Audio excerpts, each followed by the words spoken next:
With Bodo Glimt embarrassing the Champions League competition this season, watching them advance to the round of 16 made me think, what allows a small, Arctic team valued at less than Elliot Anderson to make a serious run at the biggest trophy in all of club football in their off-season?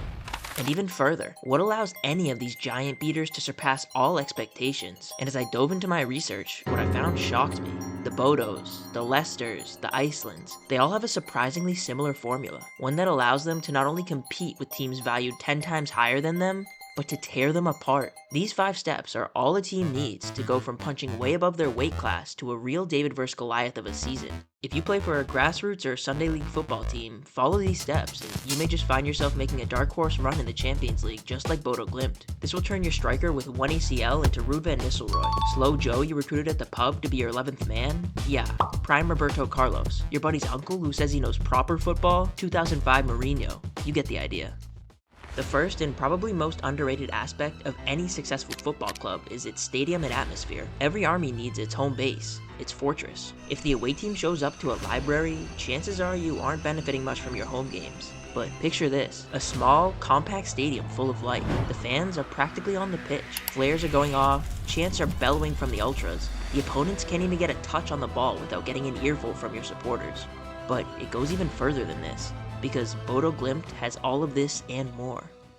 On top of your typical crazy ultras swaying the momentum in the home team's favor, I started to notice an interesting pattern in these giant beater stadiums. The environment itself is a huge factor in beating the best teams in world football. Bodo Glimt's Aspmyra Stadium fits the earlier description, a small, compact stadium with a capacity of only 8,000 fans. But one thing that makes it even more unique is the fact that it's in the Arctic Circle in the Norwegian fjords. Temperatures around the time of a typical European season can be as low as 20 degrees Fahrenheit, something that many Champions League competitors have never played in before. If you're used to playing in Portugal, or say, the south of France, this change in temperature can literally shock your system. Add in the fact that from November to January, daylight lasts a mere couple of hours there, and going to an away day in Bodo can feel like you're on a different planet. And due to these harsh winters, Bodo has a turf field to avoid dead grass and frozen soil. This just adds to the disorientation players feel when stepping onto the pitch, as the ball behaves very differently on this surface. Teams like the Bolivian national team have used elevation in their favor, destroying Messi and Argentina 6-1 at home at La Paz Stadium. Their players were trained and acclimated to the elevation and ran circles around their visitors, who felt faint and winded after just a few minutes. Bolivia defended deep early in the game, waiting for the opposition to tire. Then, they used their conditioning to their advantage and ran away with it at the end of the game. But it doesn't just have to be the physical environment you're playing in. Plenty of giant killers have been just as successful in tournaments that don't have home or away matches. Take the Euros, for example.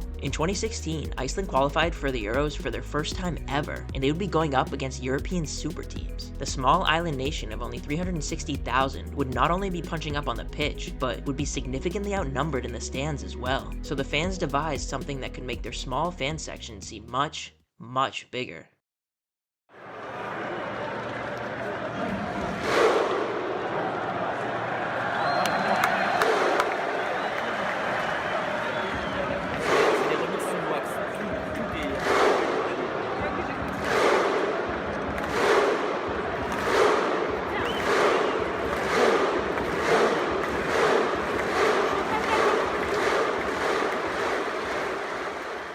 The Viking clap, or the thunder clap, was a chant adopted by the Icelandic fans to shake the stadium and to metaphorically puff up their chests. This ominous, slow drum beat, followed by a thunderous clap in unison and a guttural roar from the fans, was enough to intimidate even the most experienced players. And not only did this chant make their own supporters sound larger than they were, but it also won over the neutral fans. The Icelanders were able to take their fan section from a few thousand in the stands to tens of thousands of enthralled spectators from all over the world. They created a home game atmosphere in an entirely different country, and it propelled them to unimaginable heights, because they went undefeated in the group stages, drawing against Hungary and Portugal, and then defeating Austria 2-1. And even further, they knocked out one of the tournament favorites, England, in an insane 2-1 win that would go down as one of the biggest upsets in any international tournament.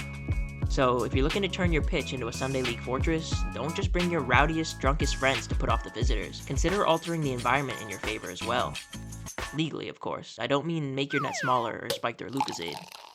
If you're planning on being a giant killer, your tactics are going to have to be airtight. If your opponents are faster, stronger, and more skilled than you, then the only way you can truly get an edge in the match is simply by outsmarting them. Every small team needs a trick up its sleeve, its Trojan horse, and by that I mean sneak extra players onto the pitch undetected. The common denominator with giant beaters is that they focus heavily on counterattacks. If you defend deep and frustrate the opposition, you can lull them into a false sense of security. Let them control the ball around the box, but limit their chances to speculative long-range efforts. Then, when they're caught off guard or out of position, it's time to pounce. Even in their most dominant wins, Bodo held the ball for less time than their opponents. In their 3-1 win against Inter, 45%. In their 3-1 rout against Man City, 35%. The best giant beaters may not control the whole game, but make up for it with an element of chaos and high variance. Things like long balls over the top, abusing set pieces, and playing energetically and unpredictably shift the odds in your favor, but it's a tight line. By increasing the variance in the game, you're more likely to win, sure, but you're also more likely to lose,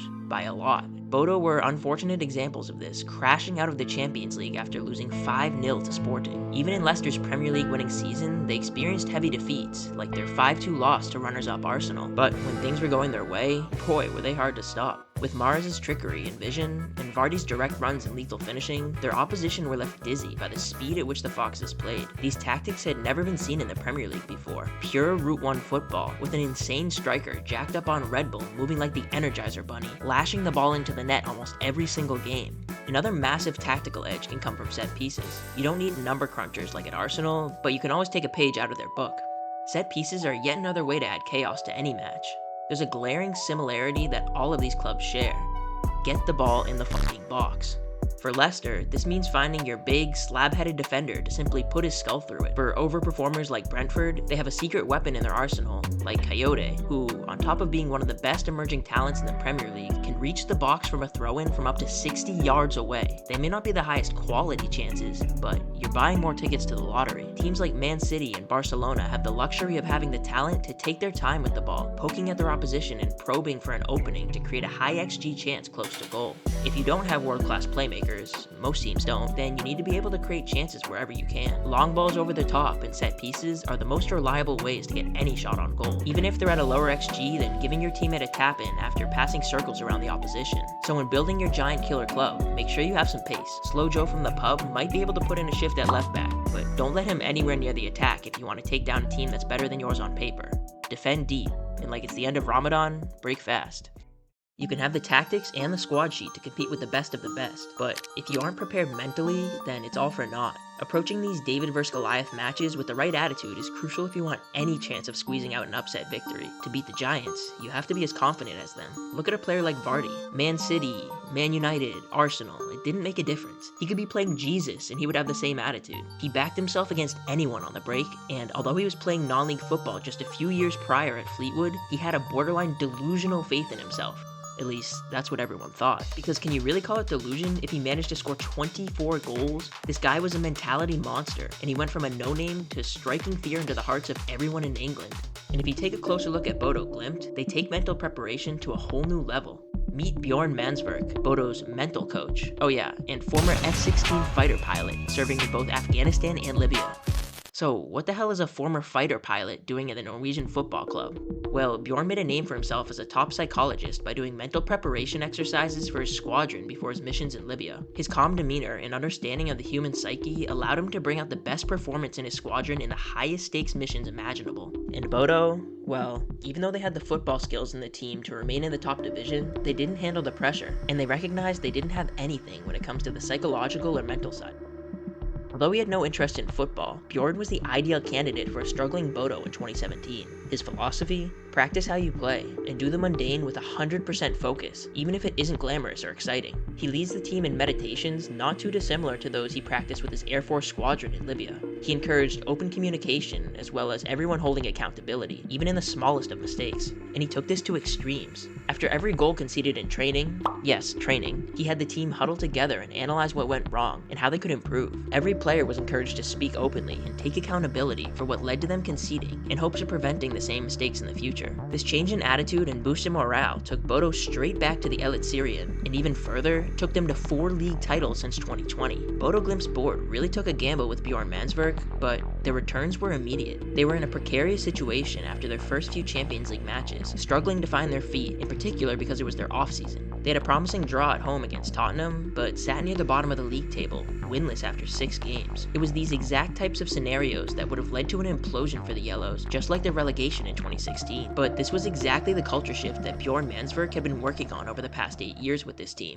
They pulled themselves up out of the mud, defeating Man City in a shocking 3-1 home win, then defeated Atletico Madrid at the Metropolitano Stadium the very next match week. They had gone from bottom of the table to real contenders for the knockout rounds, and this was after facing the 2 toughest opponents of their season. Although their dark horse run ended with a heavy defeat in Portugal, their dream season in the Champions League made waves across Europe and all of world football, and because of this, I wouldn't be surprised to see clubs allocate much more of their resources to sports psychology. So now that you have your grimy tactics sorted out, an intoxicated group of ultras cheering you on, maybe invite your shrink to the game as well for a good old halftime speech.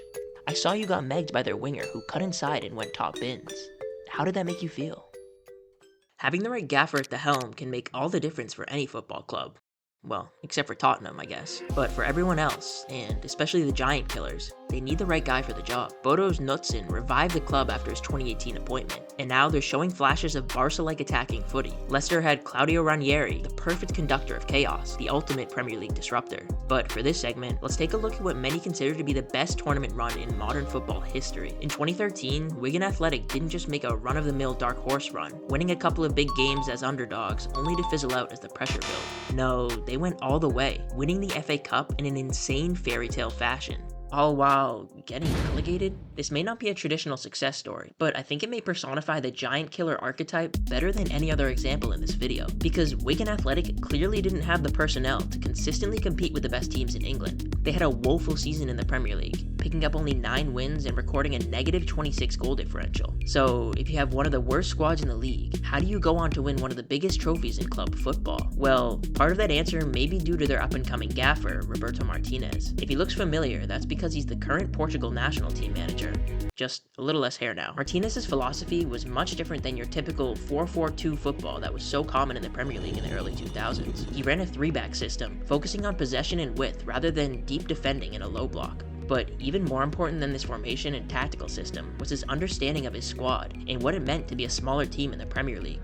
You see, small teams don't have the depth or resources to compete in multiple competitions like Arsenal or City do. Roberto Martinez made the unorthodox decision to focus on the FA Cup once they had a real chance at making a run, rather than their troubles in the Premier League. Most people would consider this foolish and would simply put out the fire first, but his playstyle was perfect for a cup run, and he made the executive decision to just go for it. With the way he set up their squad, they were never fully out of any game, and their players picked up red-hot form in the FA Cup, mainly with their winger Callum McManaman. He was like a different player in this competition. If you told McManaman he was playing in the FA Cup, he would turn into Gareth Bale. If you told him he was playing in the Prem in a relegation scrap, he would turn into, well, Callum McManaman. He only scored twice in 20 Premier League games, but managed 4 goal contributions in the final 5 matches of the Cup. By putting all of his eggs in one basket, Roberto Martinez was able to breeze through the competition, resting many of his best players in the Premier League and saving them for the FA Cup later in the week against the best teams. They beat Bournemouth in a 3rd round replay, then shut out Macclesfield in the 4th round. Then they ran through Huddersfield 4-1 and destroyed Everton at Goodison 3-0. They somehow found themselves in a final against Manchester City, all while the threat of relegation loomed over them in the Premier League. And in case you haven't heard,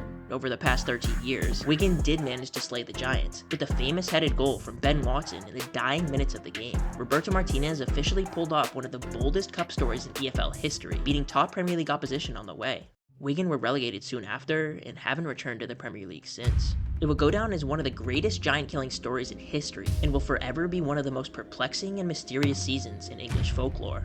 So the takeaway lesson from this is, don't settle with old predictable tactics. Your buddy's uncle who swears by proper footy? Yeah, it might be time to move on from him. Instead, try that one friend who's addicted to Football Manager and swears that he took Swansea to a Champions League final with 4 wingbacks and 2 false nines. Unpredictability can be your biggest strength as a giant beater. Now we're on to the next and final step to make the best out of your giant killing aspirations. Also, apologies, I realize I've said some form of giant killers like 50 times in this video. At first, when doing my research, an interesting pattern came up. but I brushed it off as coincidence and kept looking at more real-world examples of these small, overperforming sides. But the further and further I dove into the rabbit hole, I couldn't help but see this one similarity with basically every team that made a heroic run on the big stage. 2026 Bodo, 2016 Leicester, 2013 Wigan, 2017 Monaco, and the list goes on. Every single one of these teams may not have had the greatest squads across the board, well, obviously not, that's why they're called giant killers, but what they did have was a dynamic duo, a perfect pair, a bromance, whatever you want to call it. And even further, these two talismen always seem to fall into two archetypes. Archetype 1, the silky playmaker. Whether a creative 10, a tricky winger, or a midfield maestro, the first player is the engines and the brains of the team. They look like they've been transplanted into the squad, stolen straight from La Masia. Archetype 2, the bagsman. Every creative genius needs someone to put away the chances. All of these giant killers have a striker who breaks onto the scene, finishing anything he can get a foot or head on. Whether a physical presence in the box, or a pacey shooter, this is no hold-up striker. He only has eyes for goal. Bodo Glimt have Jens Peter Hauge, who's been one of the most entertaining players to watch in the Champions League this whole season. He's technically brilliant, every touch is perfect, and he's terrorized right backs like Rico Lewis and Darmian. He cuts in onto his right foot and can curl the ball to the back post, setting up a teammate, or just going top bins against the best keepers in world football. I mean, he looks like Arjen Robben in the mirror at times, and he's been running almost every counterattack for the Norwegian side. And for Archetype 2, there's Kasper Hoeg, a huge Viking striker bullying the best defenders in Europe. He scored 5 goals during their Champions League run, most notably bagging a brace against City. The 6'2 striker has always been in the right place at the right time, and the crazy thing is, him and Hauge only cost Bodo 4.7 million euros. You couldn't sign Micah Richards for that these days. Honestly, it's pathetic. And for Leicester, you probably already know who I'm gonna say. Type 1, Riyad Mahrez, the sexiest touch in football, the Algerian Neymar. Every time you saw a Jamie Vardy highlight, this guy was in the build-up. One of the most underrated players in the Premier League era, Leicester couldn't have won the league without a player as deadly and decisive as him. And Type 2, the one-man party, he needs no introduction. One of the craziest peaks of any striker in the Prem, breaking countless records despite costing the Foxes just £1 million. This guy's pushing 40 and he's still worth that today. Same thing with Wigan. McManaman was that Type 1 winger, carrying them to the final with the likes of their Type 2 striker Aruna Kone. They didn't go on to have the types of careers Vardy and Mahrez did, but for a quick FA Cup season, they sure looked like them. And Monaco's 2017 Dark Horse run to the Champions League semis was no different, with breakout stars Bernardo Silva and Kylian Mbappe. And no, this doesn't mean that the two breakout stars were playing with a bunch of bots around them, but there's definitely a pretty precise pattern of these types of players spearheading an overperforming season. So now your drunk friends are cheering for your team on the touchline, your shrink is there giving halftime moral support, you're set up in a 2-6-2 thanks to your new eccentric manager, and now, for the cherry on top, your 2 new signings show up after telling them that top Premier League scouts are going to be at the match. Congrats, you now have what it takes to take your league by storm. Next stop, Champions League. Count your days, Real Madrid. If you like this video, you'd also like my video on Farmers Leagues here. Please leave a like and sub because it goes a huge way in supporting this channel. We're trying to hit 10K this year. See you in the next video. Peace.